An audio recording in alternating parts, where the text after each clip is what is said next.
know that most of what you've seen, read, or heard about Billy the Kid is untrue? My name is Gail Cooper. I'm a medical doctor and forensic psychiatrist. My specialty is murder case consultation for the defense. For 20 years, I've used my expertise to uncover the real Billy the Kid. Researching over 40,000 pages of archival documents and books, I've written the revisionist history. It's shocking, it's liberating, and I've written books demolishing the hoaxes, hijacking the history. My talks will share with you what I've found. Cover-ups, misinformation, and fakery, to use Old West lingo, will bite the dust.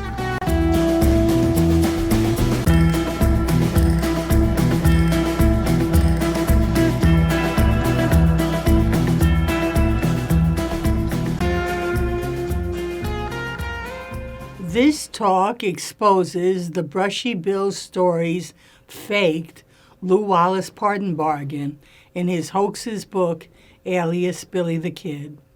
The information is from my book, Cracking the Billy the Kid Imposter Hoax of Brushy Bill Roberts. The Brushy Bill imposter hoax began in 1950 by pretending that Oliver Brushy Bill Roberts must be Billy the Kid because he still sought, 71 years later, the pardon promised to Billy Bonney by New Mexico Territory Governor Lew Wallace in 1879. So, the least one can expect of Brushy's autobiography, titled The Brushy Bill Story, in his book, alias Billy the Kid, is that he'd know what the pardon bargain was. The real pardon bargain is presented in talks 22 and 24 linked below. The actual pardon bargain of Billy Bonney and Governor Lew Wallace was rooted in the Lincoln County War's aftermath, in which Billy's side, led by Alexander McSween, had lost to the Santa Fe Ring. McSween's brave widow, Susan, sought justice for McSween's murder and the arson of her house by prosecuting intervening Fort Stanton commander N.A.M. Dudley as responsible. Her attorney was Houston Chapman, a likely hero to Billy for not yielding to defeat. Billy himself toyed with making peace with local ring boss and Lincoln mercantile presence, James J. Dolan. Billy described their peace meeting of February 18, 1879, in his March 13, 1879 letter to Governor Wallace. He wrote, "I was in Lincoln at the request of good citizens to meet Mr. J.J. Dolan, to meet his friends, so as to be able to lay aside our arms and go to work. In fact, that meeting ended up making Billy an eyewitness to Dolan's gruesome murder of Chapman, who was encountered after the pardon meeting when Billy's and Dolan's groups walked Lincoln's dark street. Dolan's companions, outlaw Jesse Evans and his gang member Billy Campbell, were accomplices. The motive was stopping Susan McSween's litigation against Dudley. It proved the obvious: peace was impossible with the ring. So Billy tried another way, quote, to lay aside our arms and go to work. It was to get a pardon from Governor Wallace. That would free him from the ring's power to hang him by his indictments for the regulator killings of Lincoln County Sheriff William Brady, his deputy George Hinman, and his Tunstall murder posseman Andrew Buckshot Roberts. So Billy made his audacious offer in his March 13th letter to Wallace in response to what was apparently a dead or alive capture reward of $1,000. Excerpted Billy wrote, "Dear Sir, I've heard that you will give $1,000 for my body, which as I can understand it means alive, as a witness. I know it is as a witness against those that murdered Mr. Chapman. If it was so as that I could appear at court, I could give the desired information, but I have indictments against me for things that happened in the late Lincoln County War, and I'm afraid to give up because my enemies would kill me. The day Mr. Chapman was murdered, I was in Lincoln. I was present when Mr. Chapman was murdered and know who did it. If it is in your power to annul those indictments, I hope you will do so." So, Billy's offered bargain was trading his eyewitness testimony against Chapman's murderers for Wallace's annulling of his Lincoln County War indictments. Since Billy knew, as he said, my enemies would kill me, if he testified, he devised a blind with Wallace of a sham arrest and sham incarceration in the Lincoln house of his jailer friend, Juan Patron. Billy fulfilled the bargain by testifying in the April of 1879 grand jury and getting Dolan and Campbell indicted for murder with Jesse as an accessory. But pressured by the ring, Wallace never annulled the indictments. So Billy walked out of his sham imprisonment after completing his own agenda of testifying against Commander Dudley in his Fort Stanton Court of Inquiry. Wallace still didn't issue the pardon even after Billy was sentenced to hang on April 13, 1881, for the Brady indictment. But hypocritical Wallace, for the rest of his life, published outlaw myth articles about Billy the Kid, lying that Billy broke the bargain. Nevertheless, in his June 8, 1902 New York World Magazine article titled "General Lew Wallace Writes a Romance of Billy the Kid," Wallace admitted his promise. He wrote, "Testify, I said, before the grand jury and the trial court and convict the murderers of Chapman, and I will let you go scot-free with a pardon in your pocket for all your misdeeds." But devious Wallace added the fictitious testifying before the trial court to the original agreement of grand jury testifying to continue his lie that Billy didn't keep the bargain. For this key chapter in Billy's life, Brushy faced inadequate sources and erroneous coaching by hoax mastermind WilliamVMorrison. Relied on were error-filled antique quasi-fictions of Pat Garrett's 1882 The Authentic Life of Billy the Kid and Walter Noble Burns's 1926 The Saga of Billy the Kid, which copied from Garrett. Morrison's ignorance about the Chapman murder is evident in his December 3, 1953 El Paso Rotary Club talk titled Billy the Kid. Erroneously thinking that Billy the Kid was the leader in the Lincoln County War, he made up. The Kid and James J. Dolan, surviving leaders of the two factions, had gathered in Lincoln to arbitrate.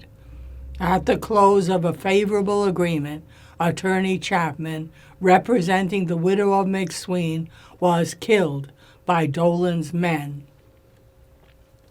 Brushy parroted that for Morrison's tape recording as quoted by C.L. Sonishin, the hoaxing writer of Alias Billy the Kid. Brushy said, "In the winter of '79, we got together with Dolan and Evans and agreed to stop fighting each other." Brushy added, "When we came out of the saloon that night in Lincoln, we run into Chapman, the lawyer for Mrs. McSween. Campbell and Dolan killed him in cold blood. I was standing there with them and saw who killed him." Brushy's prompt source was Billy's letter of March 13, 1879, to Lew Wallace. It stated, "I was present when Mr. Chapman was murdered and know who did it." Brushy's omission of Jesse Evans as one of the murderers came from the authentic life of Billy the Kid's error of calling Jesse Evans just a witness, when in fact real Billy testified against Jesse and got him indicted as an accessory to Chapman's murder. Worse, Brushy and team didn't know the bargain for the pardon. Brushy stated, "I heard that Governor Wallace had offered $1,000 for me if I would come and testify." The misunderstood prompt source was still Billy's March 13, 1879 letter to Wallace.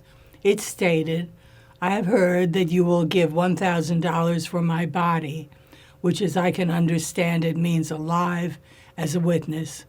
I know it is as a witness against those that murdered Mr. Chapman." But Brushy thought that Wallace initiated the bargain by offering to pay him, as Billy, $1,000 to testify against Chapman.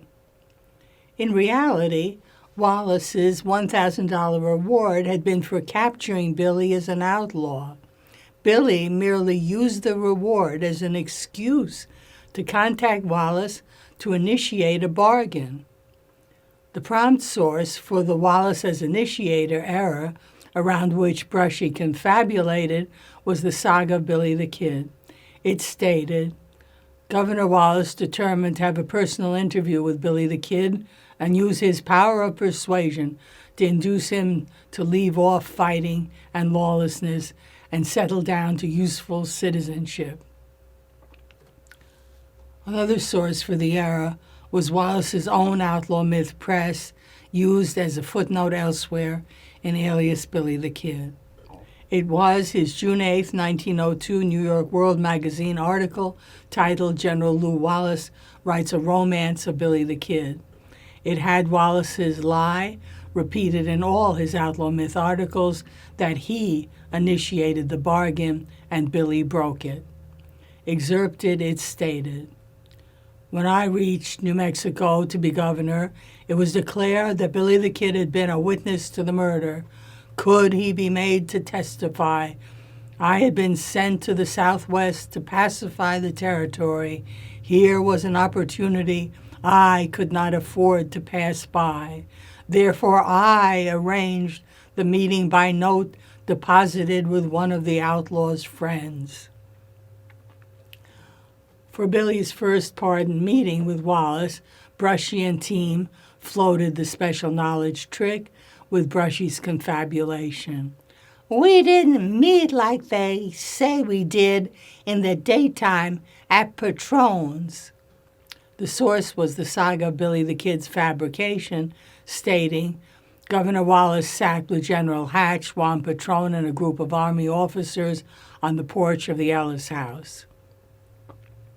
In reality, the meeting was on March 17, 1879, at night, at the Lincoln House of Justice of the Peace John Squire Wilson, with Wilson as sole witness, information omitted by Brushy. Then Brushy faked the bargain. He was quoted, "He promised to pardon me if I would stand trial on my indictments in district court in Lincoln, testify before the grand jury in the Chapman case, and testify against Dudley in his court-martial trial in Stanton." Brushy's error of Billy needing to, quote, stand trial and to, quote, testify against Dudley came from Morrison's erroneous prompting, as seen later in his December 3, 1953 El Paso Rotary Club talk titled Billy the Kid. Morrison stated, "The governor agreed to pardon the kid if convicted on his indictments, provided that the kid submit to arrest, plead to his indictments in Lincoln County District Court, testify before the grand jury, and furnish statements in general. Morrison lifted his errors from his sources. The standing trial error came from the saga of Billy the Kid, which fabricated Wallace as stating, "I want you to surrender and stand trial on whatever charges may be brought against you. I will pardon you if the verdict goes against you, but I want you to first stand trial like a man." The Dudley testifying error was elaborated from the authentic life of Billy the Kid. It stated, "The Kid was a witness before the Court of Inquiry, which convened at Fort Stanton in April 1879. It was May, to investigate Colonel Dudley's activities with his soldiers during the 3 days fight in Lincoln." In reality, Billy testified against Dudley on his own initiative. More subtle was that Wallace, afraid of antagonizing the Santa Fe ring, didn't even want to testify himself against ring-eyed Commander Dudley. He wouldn't have added a prosecution witness like Billy. Brushy continued with his usual name-dropping and confabulation. He cited the grand jury, but wrongly guessing that Billy was on trial, said that attorney Ira Leonard was not there to represent him. The error's source was Morrison's and Sonishin's misreading of the 1879 grand jury minutes, so they coached Brushy that Billy was the defendant.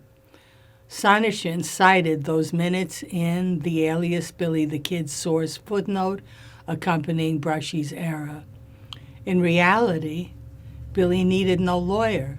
He was a prosecution witness against Chapman's murderers. Brushy worsened the error by name-dropping that the court appointed Colonel Fountain to represent him. This is a fatal error. Brushy and team mixed up the 1879 grand jury Chapman murder trial with Billy's April of 1881 William Brady hanging trial in Mesilla. In reality, it was at the Brady trial that attorney Albert Jennings Fountain was court-appointed after Billy's loyal attorney Ira Leonard withdrew after a likely ring threat following his getting Billy's Buckshot Roberts indictment quashed. Brushy added that he, as Billy, got Dolan and his men indicted, but, quote, "They wanted to take me to Mesilla to stand trial for my indictment." So he left the jail. Brushy's confabulation was built on his erroneous prompt that the pardon bargain required his standing trial himself. So he made up that the betrayal was that the trial was supposed to be in Lincoln, not Mesilla. In reality, Brushy was garbling Billy's murder trial's venue change during the 1879 grand jury from Lincoln County to Doña Ana County's Mesilla. The location of Billy's trials wasn't part of the pardon bargain.